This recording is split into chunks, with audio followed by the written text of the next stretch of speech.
여러분, 지난 시간에 우리가 이 말라기 4장 5절 6절에 있는 말씀인 여호와의 크고 두려운 날이 이르기 전에 하나님께서 엘리야를 보내시겠다고 하는 그런 예언을 같이 읽었습니다.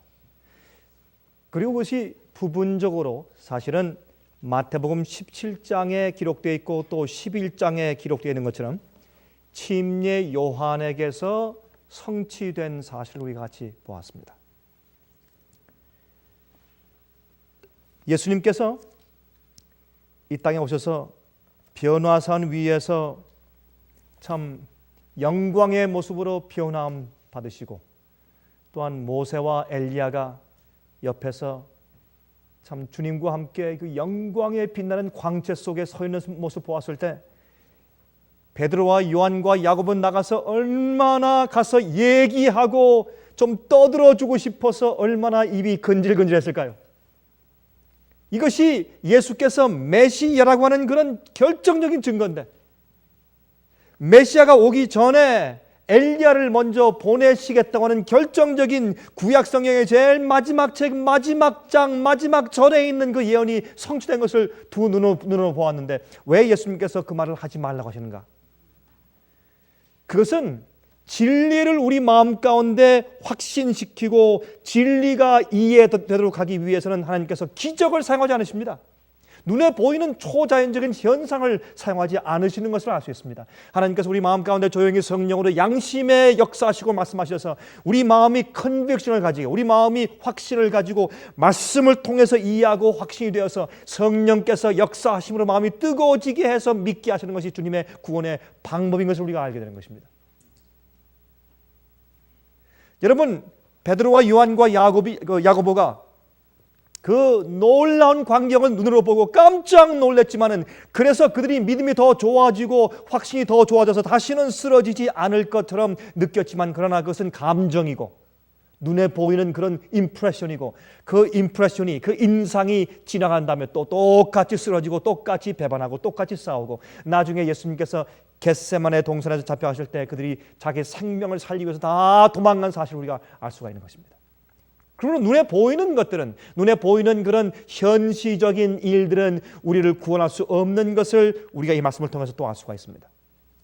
그런데 여기에 그러므로 예수께서 말씀하기를 너희에게 이미 엘리야가 왔다가 갔는데 그를 구박하고 핍박하고 죽였다고 말씀했습니다.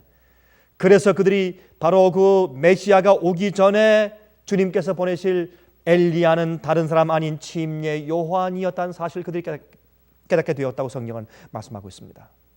그런데 이 침례 요한은 부분적인 그 예언의 성취였고, 진짜 말라기 4장 5절과 6절에 말씀하고 있는 진짜 여호와의 크고 두려운 날에 하나님께서 엘리야를 보내서 자녀들의 마음을 아비에게로 돌이키고 아비의 마음을 자녀들에게 돌이켜서 다시 reconciliation, 하나님과 당신의 백성 사이에 정말 참된 화목의 경험, 진정한 구원의 경험이 있고 진정한 회개의 경험이 있도록 하는 그런 부흥과 개혁의 기별을 전하는 엘리야를 보내시겠다는 이 예언은 사실 우리가 살고 있는 마지막 시대에 이루어져야 하는 것입니다. 여러분, 요엘서에 있는 그 예언을 베드로가 설교하면서 사도행전에 자기 시대에 지금 많은 남녀노소가 지금 꿈을 꾸고 이상을 보며 예언을 말하고 하는 그런 성령의 특별한 역사에 대해서 적용시키면서, 그것도 사실은 그 당시에 부분적으로 적용되었었습니다. 언제? 오순절날 성령 받을 때. 그 일이 앞으로 추수 때, 세상 마지막 바로 우리가 사는 이때 반드시 이루어져야 할 그런 예언들인 것입니다. 여러분, 구약 성경에 있는 예언들은 예수님의 초림 때 다 이루어졌다고 보지만, 그러나 그 중에서 정말 실제로 이루어져야 할 그런 관건들은 우리가 살고 있는 세상 마지막 시대에 있는 것을 우리가 압니다. 여러분, 구약 성경에는 예수님의 초림에 대한 예언도 있고 예수님의 재림에 대한 예언도 있고 예수님의 삼림에 대한 예언이 구약 성경 가운데 다 들어있는 것을 우리가 알고 있는 것입니다. 그래서 성경에 있는 66권의 모든 예언들과 모든 말씀들이 총체적으로 전부 하나로 다 합쳐져서 하나의 빛, 하나의 진리로 전부 다 연합되어서 그것이 하나로 우리가 살고 있는 이 시대에 예수께서 오시기 바로 직전에 다 이루어진 다음에 예수께서 오시는 것입니다. 여러분, 제가 이미 말씀드렸지만은 진리는, 빛은 원래 하나님께서 성도들에게 온전히 주신 빛이 마지막에 완전히 다 회복이 됩니다. 그러면 완전히 회복된 진리가 이 땅에 6,000년 동안 살아온 모든 인간들, 아담 때부터 모든 인간들을 심판하고 구원하는 표준과 크라이테리아가, 그 기준이 되지 못합니다. 왜냐하면 이 빛은 점진적으로 회복되었기 때문에 그 마지막에 완전하게 회복된 진리의 빛을 각 모든 사람들에게 심판의 기준으로 삼으면 불공평한 것입니다. 사람들이 몰랐기 때문에, 어떤 시대는 알지 못했기 때문에. 그러므로 하나님께서 그 시대마다 그 사람의 양심과 마음을 깨우치고 그들을 깨닫게 하시고, 또한 그들의 마음속에 있는 것을 폭로시켜서 드러내시는 현대 진리의 빛을 주셨어요. 매 시대마다 현대 진리가 있었습니다. 그러나 맨 마지막 시대에 왜 그러면 이 진리를 전부 회복할 필요가 왜 있느냐 말입니다. 만약에 그 시대마다 준 적은 빛들을 가지고 그들의 마음이 심판받고 그들이 믿는 믿음의 그 진정한 동기가 폭로되어서 주님께서 심판하시고 구원하신다면, 그러면 거기에서 다 그렇게 구원하시고 말지, 무엇 때문에 진리를 구태여 그렇게 어렵게 끝때까지 참고 기다리셔서 모든 진리가 전부 다 회복될 때까지 기다리셨다가 주님께서 이 세상 역사를 끝마치시냐 말입니다. 그 이유가 여기 있습니다. 그 이유는 하나님의 백성들 교회가, 여러분 교회를 성경에서 맨 마지막에 요한계시록에 14만 4천이라고 표상합니다. 또한 그들은 12지파에서 나온다고 표상합니다. 그것은 하나님께서는 12이란 숫자는 12지파라고 하는 것은 완성된 하나님의 나라, 국가를 말하는 것입니다. 여러분, 하나님께서 이스라엘 백성들에게 율법을 주시면서 너희가 내 말과 내 언약을 지키면 너희가 나를 위한 이 세상에서 거룩한 나라와 제사장 나라가 된다고 했습니다. 내가 너희의 하나님 되고 너희는 내 백성 된다고 했습니다. 그러면 하나님께서 항상 이 지구를 한 나라로 취급하십니다. 아담과 해와를 온 이 지구의 대표로 취급하십니다. 해와가 먼저 범죄했지만 하나님께서 아담을 꾸짖으시고 그 집안의, 그 나라의 왕국의 대표인 아담이 범죄한 것으로 간주하셨습니다. 그러므로 하나님께서는 이 세상에 있는 백성들 취급하실 때 이 상징적으로 이 성경에서 나라, 킹덤, 왕국으로 보십니다. 그 왕국은 완성입니다. 다시 말해서 그 왕국에 있는 여러 가지 종류의 성격과 개성들을 가지고 있는 사람들이 전부 다 컨시스턴트, 전부 다 합쳐져서 구성하고 있는 것이 나라입니다. 거기에는 어떤 사람들이 제외되지 않습니다. 하나님께서 모든 개인들을 다 똑같이 동일하게 취급하시는 것입니다. 주님께서 그 백성들, 그 왕국을 건설하시는 것입니다. 근데 그 왕국은 빛이 있어야 합니다. 하나님께서 어둠의 왕국에서 빛의 아들의 나라로 옮기셨다고 골로새 1장으로 설명하는 것입니다. 여러분, 제가 이 말씀을 드리는 것은 성경적으로 찾지 않고 지금 이 서론을 말씀드리는 것입니다. 이렇게 해서 주님께서 한 왕국을 이루시는데 그 왕국이 시온산의 어린 양과 함께 선다고 설명합니다. 그러면 그 왕국은 말입니다, 12지파입니다. 이 12지파로 표상하신 이유가 있습니다. 여러분, 이 12지파는 하나님의 빛을 가지고 하나님을 올바로 아는 사람들입니다. 그래서 하나님께서 어린 양이 어디로 인도하든지 따라가는 사람들입니다. 한 백성이요. 성경은 계속 말하기를 하나님께서 내 백성, 내 한 백성, 나의 한 백성을 준비시킨다고 말씀하십니다. 우주는 하나입니다. 그 중에서 이 지구만 반역하여 떨어져 나갔습니다. 이 마귀는 이 지구를 자기의 영원한 본부로, 영원한 헤드쿼터로 삼으려고 지금 애를 쓰는 것입니다. 여러분, 이 대쟁투에 있어서 하나님께서 다시 이 지구를 도로 찾기 위해서 이 지구를 하나님께서 이 온 우주 앞에, 마귀 앞에 당신께 속한 교회요, 나의 백성이고 나의 왕국인 것을 증명하셔야 되는 것입니다. 여러분, 마귀는 원래부터 자비와 공의는 같이 갈 수 없다고 고소했습니다. 그러므로 하나님께서 범죄한 인간들을 용서해 주려면 주님의 공의를 주님께서 폐해야 된다고 말했습니다. 왜? 용서와 공의는, 심판은 같이 갈 수 없다고 고소한 것이 마귀의 고소입니다. 그건 어떤 의미에서 합리적인 이야기입니다. 여러분, 어떤 사람을 용서해 주려면 그 표준과 법을 깨트려야 용서가 가능해요. 그렇지 않습니까? 법을 어겼으면 어긴 자는 반드시 벌받고 죽어야 합니다. 아니면 죄를 범하고 반역을 범한 자는 반드시 죽어야 합니다. 그렇지 않으면 법을 시행할 수 없습니다. 법을 세운 목적이 없습니다. 그러므로 하나님께서 범죄한 인간들도 살리시고 주님의 우주를 지키는 질서의 원칙인 법도 살리시기 위해서 십자가를 세우신 겁니다. 십자가 속에는 우리의 죄값을 치루시는 은혜와 자비가 있는 동시에 이 법은 영원 불변하고 변할 수 없기 때문에 죄의 대가를 대신 치루어 주시는 반드시 공의가 그 속에 같이 들어있는 것입니다. 그러므로 십자가에서는 주님의 법도 세우고 주님의 자비도 세우신 겁니다. 그런데 이 법과 자비가 같이 이제 하나가 되었는데 이제는 주님께서 이렇게 하시는 것입니다. 마귀 말하기를 하나님 우리도 법을 범했고 저 인간들도 법을 범했는데 우리는 쫓아내시고 우린 영원히 멸망시키려고 계획하시고 저 인간들은 범죄하고 똑같이 반역하고 똑같이 계명을 어겼는데 저들은 영원히 용서하시고 영원히 다시 살리시고 구원하실 겁니까? 억울합니다. 불공평합니다 할 때 하나님께서 말씀하시는 것은 너는 또한 너의 악한 천사 부하들은 하늘에서 쫓아내짐을 당할 때 하늘에 이제 대쟁투가 끝날 때 하늘에서 쫓아냄을 당할 때 너희들은 내 보좌 앞에서 모든 빛을 알고 내 영광 앞에서 나의 사랑과 나의 은혜와 나의 모든 성품을 다 알고서도 너희의 교만함 때문에 너희가 선택하여 너희가 죄짓고 너희가 반역하여 끝까지 회개치 않기로 했기 때문에 너희가 멸망당하는 것이지만 그러나 인간들은 빛을 몰랐단 말입니다. 그들이 아는 것처럼 충분히 알지 못했습니다. 그러므로 빛이 필요해요. 그래서 하나님께서 결정하시기를 아담과 해와의 범죄 이후에도 그의 후손들이 계속 태어나도록 주님께서 허락하시고 어디에 근거해서 예수께서 십자가에 가서 돌아가실 것을 근거해서 그 희생에 근거해서 인류가 계속 태어나서 살 것을 주님께서 허용하신 겁니다. 그래서 우리 모두가 이 땅에 태어나면서 관건이 무엇입니까? 우리가 결국은 하나님의 앞에 나가서 결국은 우리가 마귀와 같지 않다는 것입니다. 그것을 증명해야 합니다. 우리는 마귀와 속죄에 같지 않고 우리는 용서받고 영원히 살 수 있는 존재라는 사실을 우리가 프루브해야 돼요. 그걸 증거해야 합니다. 그걸 보여야 합니다. 그게 증인들입니다. 우리는 우리 자신들의 구원을 위한 나는 내가 영원히 살 수 있다는 증인이 되어야 합니다. 그 일을 주님께서 성령으로 내 속에서 하시는 겁니다.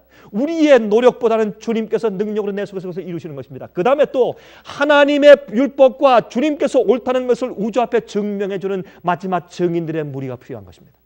그 사람들이 생겨야 한 백성이 준비되고 생겨야 주님께서 드디어 이 죄의 역사를 끝내시고 이 세상에 영원한 새하늘과 새 땅이 다시 도래하는 것입니다. 제가 지금 간단하게 설명드렸지만 여러분 이것은 우리가 오랫동안 씹어서 심사숙고해야 할 굉장히 중요한 성경의 주제입니다. 성경의 줄거리입니다.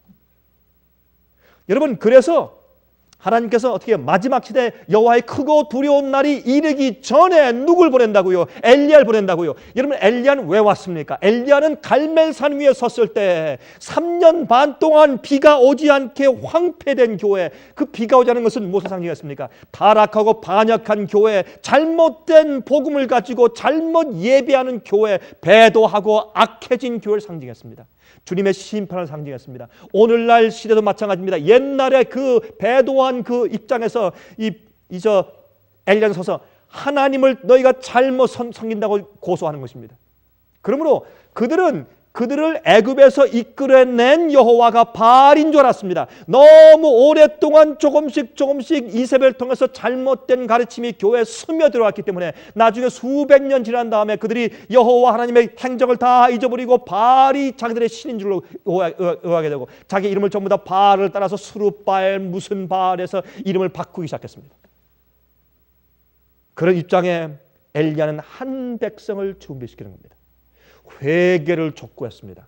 무너진 단을 세웠습니다. 그리고 참된 주님께서 만드신 참된 구원의 방식인 양을 잡아 제사하는 법칙을 회복합니다. 거기에 양을 잡아서 거기에 놓았을 때 하늘에서 불이 내려와서 그 양과 제단을 다 사르면서 하나님을 믿는 참된 신앙과 참된 복음과 진리가 무엇인지 증명하셨습니다. 이것이 엘리야입니다. 엘리야는 참된 부흥과 개혁을 가져온 주님의 종입니다. 이 종도 그러나 또 정서로 또 낙심의 도망을 갔습니다. 도망을 가서 난 죽길 원합니다 했습니다. 우리도 그런 것입니다. 그리스도인들이 그런 놀라운 영적 경험을 한 다음에도 넘어져서 그런 낙심 가운데 있을 수가 있는 것입니다. 그러나 주님께서 그를 다시 호렙산을 불러서 그를 그를 다시 부흥시킨 다음에 그를 어떻게 합니까? 다시 이스라엘로 보내서 선지자 학교를 시작하게 하셨습니다. 참된 부흥과 개혁을 시작할 것입니다. 이 똑같은 역사가 여러분 이 전체적인 아니지만 부분적으로 예수께서 말씀하신 것처럼 침례 요한의 역사로 이루어진 겁니다. 그 당시 교회도 똑같이 배도했고 똑같이 우상 숭배하고 있었고 똑같이 예수님을 거절하고 똑같이 참된 복음과 참된 예배를 거절하고 있었습니다. 그러나 침례 요한이 그들에게 너희가 회개하고 회개에 합당한 열매를 맺으라고 말씀한 겁니다. 여러분, 우리가 열매 맺기 전에, 씨가 싹 트기 전에 우리 마음을 기교하고 갈아 엎는 일이 있어야 합니다. 참된 회개입니다. 회개는 열매가 있어야 합니다. 회개는 우리 마음 가운데 내가 잘못됐습니다, 불쌍히 여기십시오 하는 그런 감정이 아니라, 회개는 내가 죄에서 돌이켜서 다시 그런 죄를 범하지 않는 것입니다. 죄를 버리는 것입니다. 죄를 포기하는 것입니다. 그리고 그 속에 비어있는 그 속에 성령의 열매가 대신 맺혀야 합니다. 성령에 합당한 회개에 합당한 열매를 맺으라고 얘기했습니다. 여러분, 세리들에게는 더 이상 돈을 착복하지 말라 그랬습니다. 군인들에게는 더 이상 강포를 행하지 말라 그랬습니다. 또한 교회 지도자들이 인기를 얻기 위해서 무언가 알아보기 위해서 왔을 때 너희는 독사의 자식들이라고 곧바른 증언을 했습니다. 그런 것 때문에 교회에서 미움당해서 그는 죽었습니다. 그러나 그는 개혁자요 부흥가였습니다. 이게 엘리야가 와서 한 일인데, 근데 그 당시에 엘리야가 왔다가 간 것을 교회가 몰랐단 말입니다. 예수님께서는 그가 엘리야였다, 귀 있는 자는 들을지어다, 너희 눈이 있으면 떠서 똑바로 보라 그랬습니다. 그러므로 진리라고 하는 것은 어떤 기적을 보면서 예수님께서 변화산에서 영광스럽게 변화되고 엘리야가 내려오고 모세가 내려오고 보라 이게 증거다, 이런 초자연적인 눈에 보이는 그런 기적들은 우리를 변화시키거나 회개하거나 또한 우리에게 확신을 주지 못하는 것입니다. 그것은 잠깐 동안 우리 마음에 끼치는 인상일 뿐입니다. 그러므로 우리도 현재 무엇을 보아야 하는가? 우리도 현재 지금 엘리야들이 세상의 타락한 교회와 잘못된 복음과 잘못된 진리에서 어둠 가운데 헤매고 있는 백성들에게 참되게 회개하고 하나님께 대한 올바른 경배와 예배를 드리라고 하는 참된 기별을 보내고 있는 엘리야들이 누구인지를 우리가 볼 수 있는 눈이 있어야 합니다. 우리 요엘 2장을 보십시다. 이제 요엘 2장 31절을 먼저 보십시다. 요엘 2장 31절. 여호와의 크고 두려운 날이 이르기 전에 해가 어두워지고 달이 핏빛같이 변하려니와. 그렇죠? 여기 보니까 여호와의 크고 두려운 날이 이르기 전에 해가 어두워지고 달이 변하는 일이 있습니다. 그런 징조가 있습니다. 3장 15절입니다. 요엘서 3장 15절. 해와 달이 캄캄하며 별들이 그 빛을 거두도다. 14절 그 앞에 절 보십시다. 사람이 많으며 판결 골짜기에 사람이 많으며 판결 골짜기에 여호와의 날이 가까우미로다. 그러므로 여기에 말라기 4장 5절 6절에 있는 여호와의 크고 두려운 날이 이르기 전에 하나님께서 엘리야를 보낼 것이라. 그래서 당신의 백성들을 하나님께 다시 불러들일 다시 끌어올 텐데, 다시 돌이킬 텐데, 그것이 의인의 슬기로 돌아오게 하는 것입니다. 어제 우리가 읽었지만은 다니엘서 12장의 말씀 보면 의인의 슬기로 돌아오는 것은 의로워지는 것입니다. 의로운 경험을 하는 것입니다. 의인은 옳은 일을 행하는 것이 의입니다. 의인은 예수님께서 우리 죄를 용서하시고 주님의 의의 옷을 씌우시는 것만 말하는 것이 아닙니다. 여러분, 하나님께서는 우리를 의롭게 인정하실 때 의롭게 인정하시는 하나님께서 또 의롭다함을 얻으시는 겁니다. 온 우주가 볼 때 주님께서 그 사람을 용서하시고 영원히 데려와서 이 우주에 살게 하시는 것은 주님의 판단이 의롭습니다 라고 해서 주님께서 그 사람을 의롭게 하신 당신의 판단을 의롭다고 우주가 인정해 주는 것입니다. 그러면 로마서 3장의 말하기를 주님께서 우리를 의롭게 하시고 또 의롭게 하는 자이신 주님 자신이 의롭다함을 받게 하기 위해서 이 일을 하신다고 설명하고 있는 것입니다. 바울은. 우리가 성격이 별로 좋지 않은 사람을 그저 결혼시키기 위해서 데다가 이 여자가 얼마나 일도 잘하고 아름답고 성품 좋고 참 신앙 좋고 최고라고 해서 갖다 붙여서 결혼시켜 놓은 다음에 나중에 그 여자의 잘못된 품성이 드러나고 폭로되면 중매장이의 의는 그건 의가 아니라 거짓말하는 것으로 드러나는 것입니다. 그러므로 하나님께서 우리를 구원하시려 결정하신 그 결정이 영원히 의롭다고 판단받아야 됩니다. 그러므로 하나님께서 먼저 백성들의 마음을 갈아엎고 기경하고 회개시키고 의에 합당한 열매를 맺고 정말 하나님을 만날, 주님을 얼굴과 얼굴을 대면해서 만날 그런 한 백성을 준비하기 위해서 엘리야를 보내는 거예요. 엘리야를 보내는 거예요. 그런데 이 엘리야가 올 때 여호와의 크고 두려운 날은 무슨 날인가? 심판날인 것을 우리가 요엘서를 통해서 볼 수 있어요. 심판날인 것은 심판날. 예수께서 오셨을 때도 초림을 통해서 일단 심판이 됐습니다. 그 당시 교회. 왜요? 예수님을 메시아로 거절하는 사람들은 은혜신이 끝나고 심판받은 것입니다. 그들의 다가온 빛을 그들이 어떻게 수용하는가 하는 그들의 응답 태도에 따라서 그들의 운명이 결정지어지게 되는 것입니다. 그들의 은혜 시간이 끝났어요. 심판받았어요. 모든 시대마다, 각 시대마다, 모든 각 개인들은 자기들이 이해하고 받는 빛에 따라서 심판을 받아오고 있습니다. 그러므로 이 심판날이 오기 전에 하나님께서 엘리야를 보내는데, 이 심판날은 예수님께서 초림하실 때보다 재림하실 마지막 시대를 더 많이 말하고 있는 것이라 말입니다. 그래서 말라기 4장 5절과 6절에는 그 예언은 우리가 살고 있는 이 마지막 시대, 예수께서 재림하시기 바로 직전에 살고 있는 이 시대를 두고 한 말인 것을 우리가 알 수가 있다 그 말입니다. 여러분, 또한 마태복음 24장에 보면 큰 환란 직후에 무슨 일이 있습니까?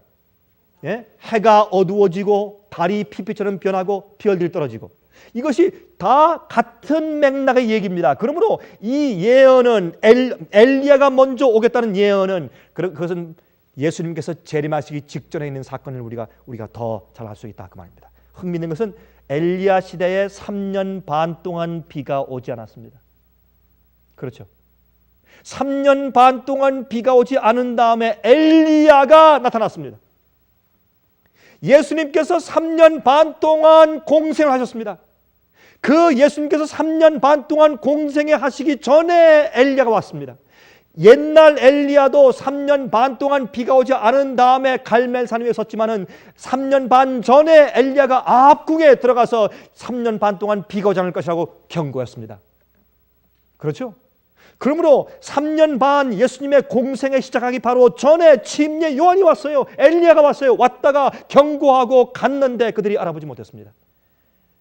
여러분 아십니까?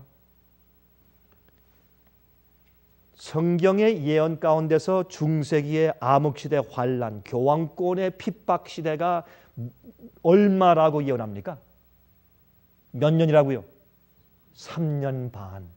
3년 반, 42달, 1260일, 그것을 예언으로 해석해서 1260년 아닙니까? 그렇죠? 1260년은 3년 반이에요. 그 3년 반이 시작할 그 당시에 이 광야교회에 정말 이것은 주님의 뜻이 아니라고 외치는 광야교회 개혁자들이 원래 있었습니다. 끝난 다음에도 있었습니다. 3년 반 동안에 엄청난 배도가 있었습니다. 그러므로 538년에 교황권이 완전히 확정된 시대부터 1798년도에 불란서의 버티어 장군에 의해서 칼침을 맞은 이 피우스 6세가 그 칼을 맞고서 끌려가서 불란서의 감옥에서 죽게 된 1798년이 된 그 이후부터 말세가 시작되고, 그 이후에 누가 온다고요? 그 이후에 엘리야의 기별이 이 세상에 도래한다고 말씀하는 것입니다. 심판을 경고합니다. 하나님 만날 날을 위해서 준비하라고 말하는 것입니다. 여러분 여기 흥미있는 것을 좀 보십시다. 그러면 또 요한계시록 13장을 보세요. 요한계시록 13장. 요한계시록 13장을 보시면 여기에 13절이라는 말씀이 있죠. 요한계시록 13장 13절에 큰 이적을 행하되 심지어 사람들 앞에서 무엇이? 불이 하늘로부터 땅에 내려오게 하고, 여러분 성경 가운데서 땅에 불이 내려온 그런 역사가 있습니다. 그 역사가 바로 엘리야가 경험한 갈멜산의 대길 아닙니까? 그렇죠? 그러므로 마지막 시대 요한계시록 13장에 바로 마지막 시대 주의 참 백성들과 짐승의 세력과 싸우게 될 때 세상의 주의 참된 백성과 배도한 사람들과 사이에서 큰 전쟁이 있을 때 그때 있는 사건의 표상이 엘리야의 표상이에요. 하늘에서 불이 내려온다는 표상입니다. 이것은 무엇을 의미합니까? 마지막 시대 엘리야의 미션, 엘리야의 사명이 성취되고 있는 것을 설명하고 있는 것입니다. 엘리야의 일. 여러분 누가복음 1장에 우리가 읽었지만은 그 가브리엘 천사가 설명하기를 이 아이는 앞으로 침례 요한은 엘리야의 심령과 권능으로 엘리야의 능력과 심령을 가지고 나와서 외칠 것이다. 그러나 겉으로 볼 때 그는 엘리야도 아니었고 엘리야 같은 권위도 없었고 또한 그런 겉으로 멋있는 모습도 없었습니다. 그는 거절당하고 비난받고 문제 일으키는 사람이고 그런 사람이었습니다.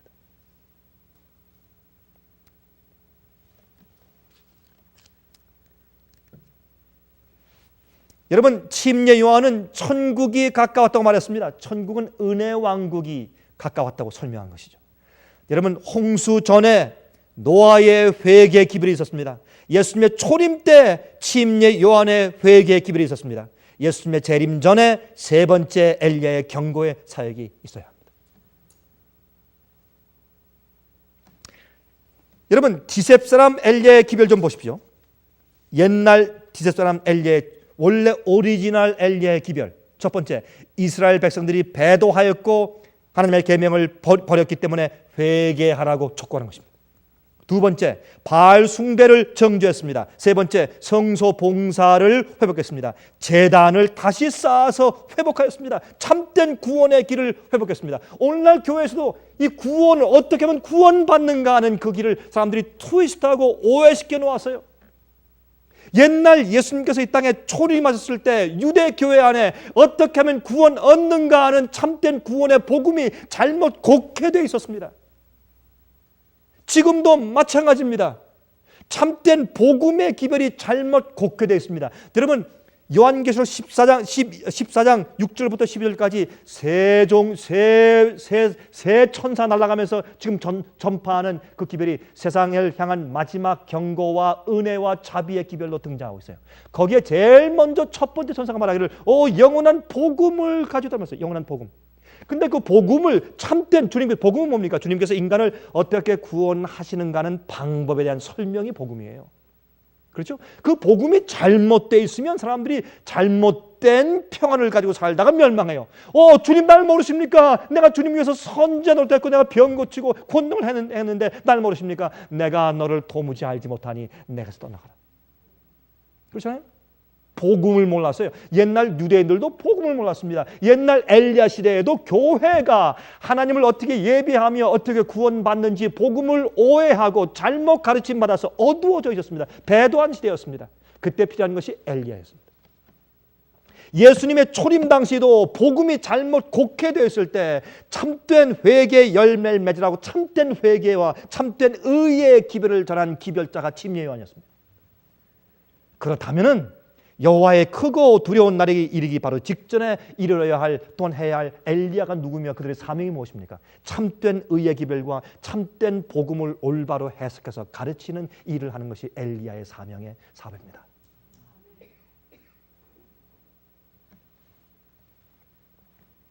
두 번째 엘리야에는 침례 요한도 똑같은 일을 했습니다. 똑같은 일.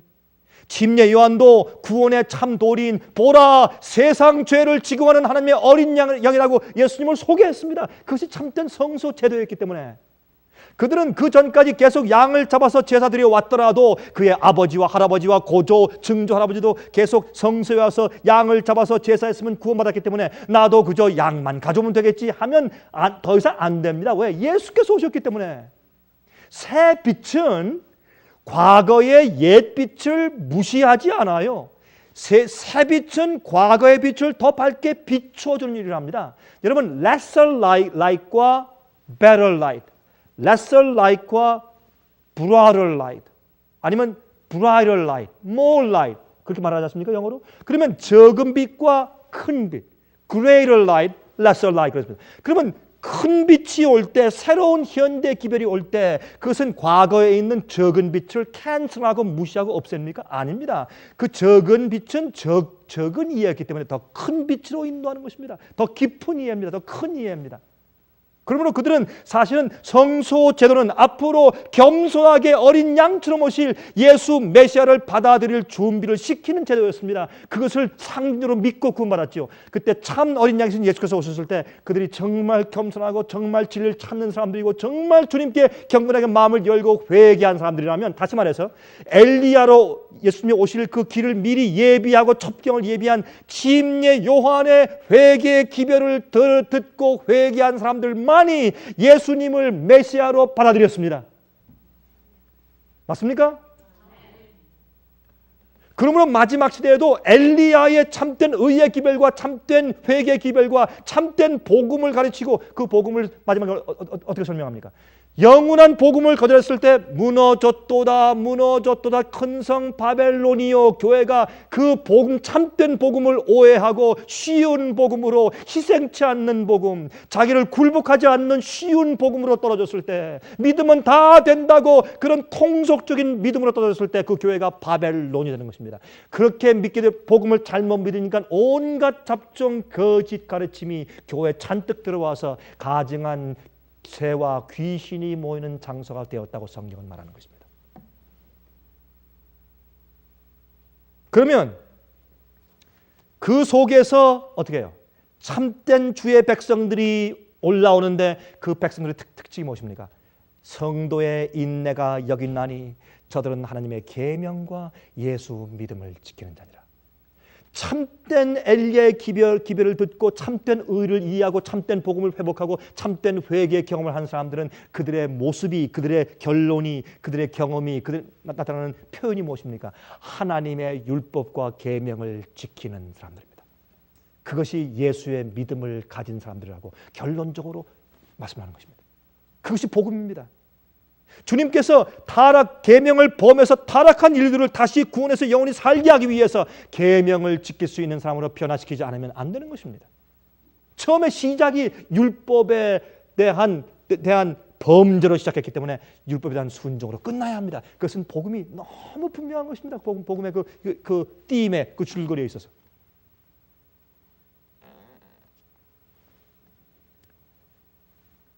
여러분, 이것이 마지막 시대 엘리야가 일어나서 하고 있는 일들입니다. 그러나 옛날에 엘리야가 무시당하고 어떻게 이스라엘의 트러블 메이커, 내가 이스라엘을 괴롭게 하는 자냐, 그런 취급당했고, 침례 요한도 인정받지 못하고 목 잘려 죽임을 당했고, 마지막 시대 엘리야의 사업도 그렇게 취급당하는 것을 우리가 아는 것입니다.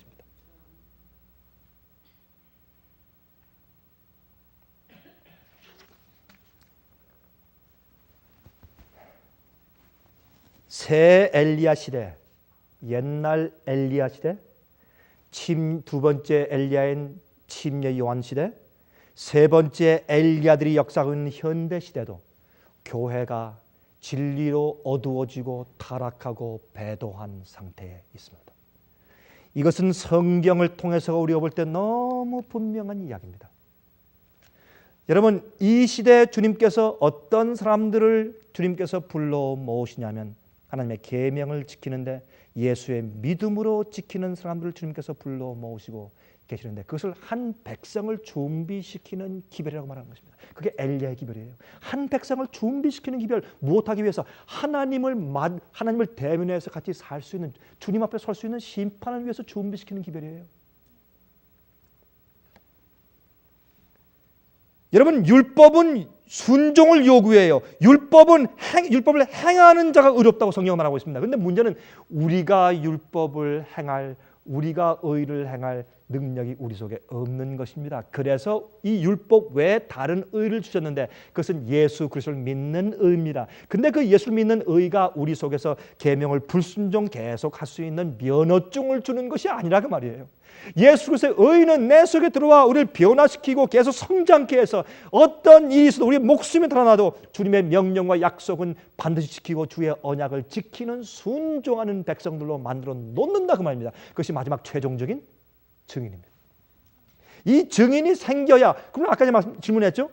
계속해서 회복되어서 맨 마지막에 완전한 진리가 회복돼야 할 필요가 있는 것은, 그렇게 된다면 모든 진리가 원래 진리처럼, 원래 빛처럼 전부 회복된 다음에, 왜? 빛은 하나님이기 때문에. 빛은 하나님 자신이 빛이에요. 우리가 어둠을 가지고, 죄를 가지고, 잘못된 오해를 가지고 주 앞에 설 수가 없습니다. 그러므로 매 시대마다 자기가 받은 빛에 의해서 심판받고 구원받지만은 맨 마지막 시대에 온전한 빛이 회복돼야 할 필요성이 있는 이유는, 그때 모든 빛을 다 알고 주 앞에 주님을 올바로 이해하고 온전히 굴복하고 사는 그들의 믿음과 생애 때문에, 그 증인들 때문에, 그 증거와 간증 때문에. 오늘도 여러분 간증 들으셨죠? 간증 때문에 무엇이 이루어집니까? 드디어 심판이 끝납니다.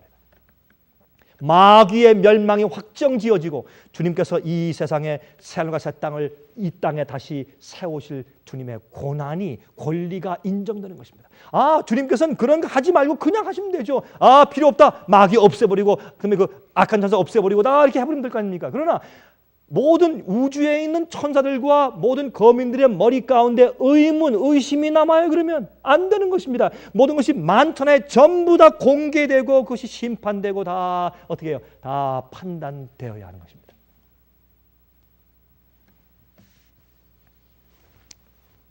이것이 믿음으로만 가능합니다. 의인은 그래서 믿음으로 산다고 말했습니다. 믿음으로 의를 얻고 믿음으로 구원받는 것뿐만 아니라 the just shall live by faith. 믿음으로 shall live. 그냥 justified, 의롭게 되는 것뿐만이 아닙니다. 그냥 be saved, 구원받는 것 아니라 they shall live. 산단 말이에요. 믿음으로. 의롭게 산단 말입니다. 성경은 한 번도 우리가 회개하고 구원받은 사람이 주의 말씀을 순종하는 일을 할 필요 없이 불순종해도 괜찮다고 하는 면허증을 준 적이 한 번도 없는 것입니다. 여러분, 어느 시대나 십자가의 한편 강도가 받는 것 같은 그런 구원받은 사람들이 많이 있습니다. 그 강도는 마지막 끝에 어떻게 구원받았어요? 그는 내려와서 그가 자기가 회개하고 자기가 주님 받아들이고 자기가 굴복한 그 자기의 영적인 경험을 프루브하고 증명할 만한 시간이 없었습니다. 그는 그의 순수한 그 회개와 그의 굴복 있는 그 자체를 주님께서 씨가 뿌려져서 회개한 것을 주님께서 용납하시고 그를 구원하셨어요. 내가 앞으로 나와 함께 낙원에 있을 것이라고 약속했습니다. 많은 사람들이 그렇게 십자가의 한편 강도 같은 믿음을 가지고 구원받을 것입니다. 그 사실이에요. 그러나 맨 마지막 시대에 어떻게 해요? 엘리야의 도래와 기별을 통해서 하나님께서 14만 4천이라는 단어로 상징하신 것은 마지막 시대에 주님을 위해서 서는 마지막 증인들이 필요해요. 하나님이 옳습니다. 마귀가 틀렸습니다. 주의 율법은 우리가 지킬 수 있는 것이고 우리의 구원은 우리 힘이 아니라 주님의 성령으로 이루어지는 것인데, 구원은 그저 의를 뒤집어 쓰는 가면이 아니고 주님의 성령의 능력과 은혜가 내 속에 들어와서 영원히 살 수 있는 사람으로 변화시키는 능력입니다. 그걸 증명하고 보이는 사람들이 필요합니다. 그래야 끝납니다. 그렇게 되기까지는 모든 빛이 전부 회복이 되어야 합니다. 그래서 성경은 세 엘리야를 설명하고 있어요. 첫 번째 엘리야, 두 번째 엘리야, 첫 번째와 두 번째는 왔다 갔습니다. 세 번째 엘리야는 여호와의 크고 두려운 날이 이르기 전에 이 땅에 온다고 설명을 했습니다. 주의 백성들을 하나님 아버지께로 다시 돌려서 인도하는 백성들. 그래서 하나님을 만날 수 있는, 주님을 하나님의 얼굴 대면에 만날 수 있도록 한 백성을 준비시키는 자들이 생긴다고 말이에요. 이 사실을 우리 마음 가운데 사무쳐야 합니다. 사무쳐야 합니다.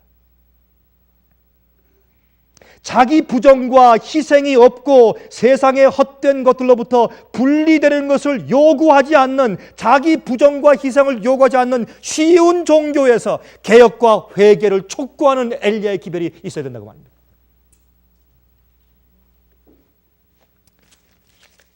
자, 이제 여기 있는 말씀 좀 읽어드리겠습니다. 이것은 Christ Object Lessons, 실물 교훈이라고 번역합니다. 이런 책 419페이지에 참 좋은 우리가 지금 연구하는 이 말씀에 대한 좋은 추석이 이렇게 있습니다. 한번 들어보세요. 그리스도 교훈은 죄를 사하는 것보다 더 큰 의미가 있다. 기독교는 죄를 용서하는 것보다 더 큰 의미가 있단 말입니다. 이 우리의 죄를 제거한 다음에 그 빈자리를 성령의 은혜로서 채우는 일이다. 이는 신령한 빛으로 밝아지게 하고 하나님 안에서 즐거워하게 하는 것을 의미한다. 이는 빈 마음 안에 그리스도께서 임재하심으로 축복되는 것을 의미한다. 그리스도께서 우리 심령을 다스릴 때에 그 심령은 순결하고 죄에서 해방된다. 그리하여 복음의 경륜의 영광과 충만함과 완전함이 생애 가운데서 이루어진다. 사람이 구주를 받아들일 때 완전한 화평과 완전한 사랑과 완전한 보증의 빛을 반영하게 된다. 우리의 생애 가운데 나타나는 그리스도의 품성의 아름다움과 향기는 하나님께서 진실로 당신의 아들을 이 세상에 구주로 보내셨다는 것을 증거하게 되는 것이다. 그랬습니다. Mount of Blessings, Thoughts from the Mount of Blessings. 산상보온이라는 책입니다. 여기도 이런 주석이 있어요. 114페이지예요. 그러나 용서한다는 것은 많은 사람들이 생각하는 것보다 더욱 넓은 의미를 가지고 있다. 하나님께서는 널리 용서하시리라는 약속을 주시면서 마치 그 약속의 뜻이 우리가 이해할 수 있는 것보다 훨씬 더 높은 것처럼 이렇게 부언하신다. 여호와의 말씀은 내 생각은 너희 생각과 다르며 내 길은 너희 길과 달라서 하늘이 땅보다 높음 같이 내 길은 너희 길보다 높으며 내 생각은 너희 생각보다 높으니라. 하나님의 용서는 단순히 우리를 정죄에서 면하게 해주는 사법적 행위가 아니라 그것은 죄를 용서할 뿐만 아니라 죄로부터 완전히 돌아서게 한다. 마음을 변화시키는 것은 구원하는 사랑의 표현이다. 다윗은 하나님께서 내 속에 정한 마음을 하나님이여 내 속에 정한 마음을 창조하시고 내 안에 정직한 영을 새롭게 하소서라고 기도했을 때 용서의 참뜻을 그는 깨닫고 있었다 그랬습니다. 이게 용서입니다. 이게 복음입니다. 여러분, 예수께서 이 땅에 오셔서 우리를 해방시키는데 어디서 해방시킵니까? 우리의 육신적인 질고에서 해방시키기 위해 오셨습니까? 슬픔과 고통과 질병에서요. 그것도 포함되겠지만 예수께서 오셔서 우리를 해방시키려고 하는 것은 우리 속에 있는 죄의 힘에서부터 우리를 해방시키려고 오신 겁니다. 우리 속에 있는 죄의 힘, 로마서 7장에 있는 우리로 자꾸 죄를 짓게 하는 그 죄의 힘, 악이 나와 함께 있다는 그 죄의 힘, 오라 나는 곤고한 사람이로다 누가 나를 이 사망의 몸에서 건져낼 것인가라고 부르짖는 그 죄의 힘이 내 속에 있어요. 그 죄의 힘에서 나를 해방해서 구속하시려고 오시는 것이 예수님의 성육신이에요. 그게 복음 아닙니까? 여러분, 믿음은 행하게 돼요. 사랑은 능력이기 때문에. 제가 이제 학창 시절에 말이죠. 제가 저희 그 형벌 되는 사람을 압니다. 우리가 나이가 그저 21살 정도 되었을 때 그 선배는 나이가 27, 현저들이었으니까 한 그 당시에 27, 28이면 저희보다 참 한참 위였으니까 지금은 뭐 그렇게 안 하겠지만 옛날엔 참 한참 선배죠. 그때 우리가 한 20살, 21살 때니까. 근데 말이죠. 하루는 눈이 온 날인데 참 추운 날이었어요. 참 춥고 추운 눈이 온 날인데 그때 참 이 선배가 좀 행복하지 못해요. 얼굴이 우울하고 고독하고 외롭고 자기 애인을 지금 생각하는 겁니다. 애인을 그리면서 지금 보고 싶어서 지금 행복하지 않아요. 가만히 보니까 눈치가 그래요.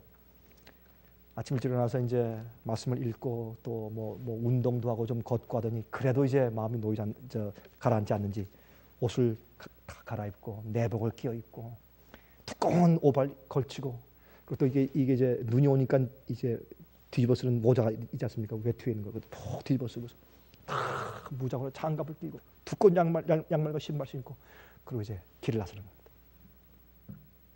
아, 형 어디 가시는 겁니까? 도대체 이 추운 눈 오는 겨울날에 내가 갈 데가 있다. 여러 수마일을 걸어가는 겁니다. 저는 생각했어요. 아이고, 나 같으면 난 그 짓 안 한다. 이 추운 날 뭐가 낫다고 그 먼 길을 이렇게 수마일을 갖다 눈 맞으면 그 추운데 동동을 걸어가나. 사랑의 힘을 몰라서 그래요. 몰라서 그렇습니다. 사랑은 행동케 합니다. 사랑은 우리 속에서 힘을 주어서 무엇을 하게 만드는 것이 이것은 이상해요. 사랑은. 그렇죠? 옛날에 한 번은 말이죠. 신문에 이런 것이 났습니다. 한 5피트 정도 키를 가진 아주 적은 키를 가진 어머니인데 뭐 절대 강한 어머니가 왔는데 그 어머니가 자기 아들 어린 아이가 차에 깔렸어요. 그걸 보고 어머니가 뛰어가서 자기도 모르게 차를 번쩍 들었어요. 차를 들었어요. 이렇게 그 적은 어머니가 옆에 있는 사람들이 와가지고 그 아이를 끌어낼 때까지 차를 들었어요. 그 차를 놓은 다음에 까무러쳐서 실수를 하고 넘어져 버렸어요. 어머니가. 사랑은 이상한 일을 해요. 사랑은 어떤 때 사랑을 보면 광신이라고 할 수가 있어요. 그것이 바로 막달라 마리아 얘기 아닙니까? 그렇죠? 막달라 마리아 3만 불 주고 옥합 향유 한 병 샀어요. 한 병. 그 정신 나간이라니고. 여러분 그런 일 하겠어요? 옥합을 3만 불 주고 1년 봉급을 주고서 그거 사겠어요? 3만 불짜리 옥합을 사가지고 예수님께 가가지고 몰래 가가지고 그것을 깨트려가지고 예수님 머리에 붓고 또 떨어진 것은 발에 떨어진 것은 머리를 풀어가지고 닦아드리고 이거 정신 나간 일 아니에요? 정신 나간 사람 아니면 누가 그런 일을 해요? 그래서 가룟 유다와 시몬과 다른 제자들이 뭐라 그랬습니까? 저거 저 광신이야. 어떻게 예수님께서 저런 것을 그냥 허용하실까? 저 악한 여자인데 귀신 7귀신 들렸던 여자고 장녀였는데 어떻게 주님께서 저 사람의 과거를 모르실까? 저걸 허용하실까? 저거 팔아가지고 가난한 사람 주위에서 아프면 큰일 할 수 있을 텐데 광신이죠. 미친 짓이죠. 그러나 주님께서 말씀하시기를 가만두어라. 가난한 사람들은 너희와 항상 함께 있지만 난 너희와 이제 항상 함께 있는 것이 아니야. 앞으로 내 복음이 전파될 때 이 여인의 행적도 복음과 함께 세상 전체에 전파될 것이라고 예수께서 약속하셨어요. 그게 복음이에요. 복음은 주님께 대한 사랑은 우리 속에서 온 마음과 뜻과 정성을 다해서 주님께 무엇을 하게 만들어요. 순종케 하고 주님의 뜻대로 살게 만들고 이게 복음이에요. 우리 마음속에 주님을 기쁘시게 하고 싶은 사랑이 없기 때문에 자꾸 곁길로 나가는 겁니다. 난 원래 이런 사람이니까 난 원래 우리 어머니가 그랬고 우리 아버지가 그런 사람이었어. 난 타고난 게 원래 이래. 난 태생이 그러니까. 핑계하지 마십시오. 태생이 어디 있어요? 태생이. 하나님을 모르는 사람들도 담배 끊고 술 끊고 잘해서 변화된 사람들 많이 보았어요. 하나님을 모르는 사람들도. 우리 마음 가운데 문제는 예수님의 손을 놓는 것이 문제고 주님에 대한 사랑과 은혜와 감사가 우리 속에서 철철 넘쳐흐르지 않는 것이 문제지 무엇이 핑계가 있겠어요, 여러분? 복음과 구원은 성경대로미 되어야 합니다. 주님께서는 우리 속에 있는 죄의 힘에서 우리를 건져내고 해방시켜 주시기 위해서 오신 것입니다. 우리 마음 가운데 주 앞에 무릎 꿇고 주님 내 마음에 냉랭함이 있고 내 마음 가운데 죄의 힘이 있고 난 어떻게 할 수가 없습니다. 주님 날 구원해 주십시오 하나님. 간절히 원하는 심정으로 무릎 꿇고 주 앞에 부복하고 기도해 보세요. 왜 해방이 없나? 왜 순종할 수 없나? 한번 해보세요 여러분.